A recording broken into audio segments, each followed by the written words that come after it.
boil. Somebody's chasing your bait already. Hard. Now I need to get over there by that dead tree, bud.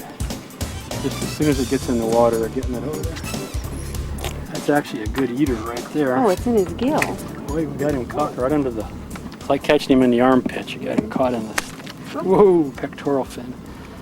And I'm careful with these guys because he'd love to bite me. See him snapping there? See that? Oh, they do snap. Yeah. That's why they're called mangrove snapper. We've only got about two kinds of fish that we catch here that'll try and bite you. Mm-hmm. Bluefish are one, and these mangrove snappers are the other. And if you're careless, he will actually bite you. And you'll see those little fangs there? Mm-hmm.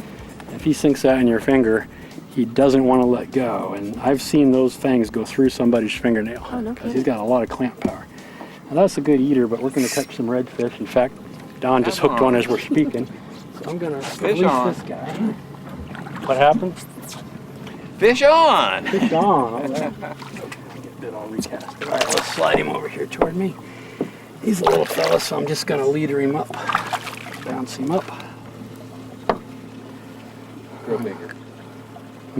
Grow bigger. Don, you're racking them here, bud. Every time it goes in, you're getting a fish. But I got to tell you, Cathy's got 4 species to your 2 now. You better get bigger. And now, from the platform, brought to you by Captain Harry's Fishing Supply, where professional fishermen buy their tackle.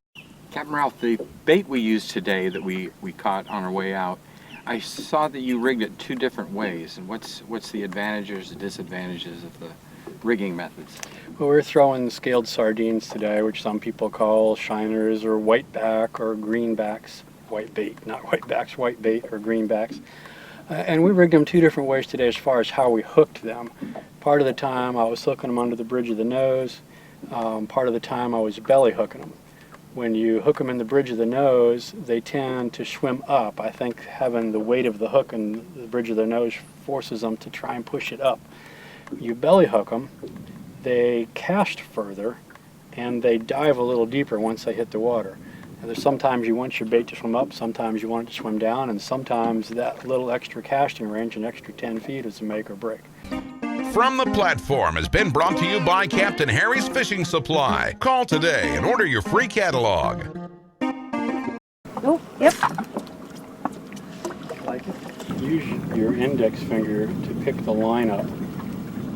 Don't pinch the line against the rod, but just leave it hanging over your finger free and let the weight of the bait hold it on your finger. The trick though, and this is where everybody screws up, everybody wants to pinch it against the rod grip, and when they do that, you end up with a lot of line management issues with loops leaping off the spool between the finger and the foregrip, between the finger and the spool.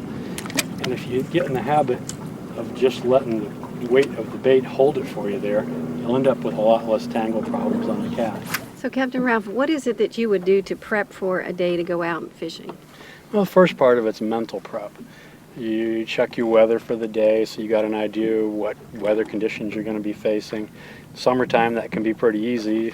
You know you're going to have pretty decent weather in the morning, and by mid-afternoon, like you see behind us, you start seeing some black clouds build up.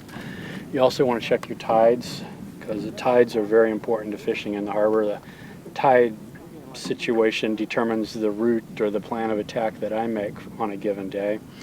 Then the physical side of things, you get tackle ready to go, the boat gets prepped, it's got fuel and oil. I'm Don Johnson. Stay tuned for more Southwest Florida Outdoors.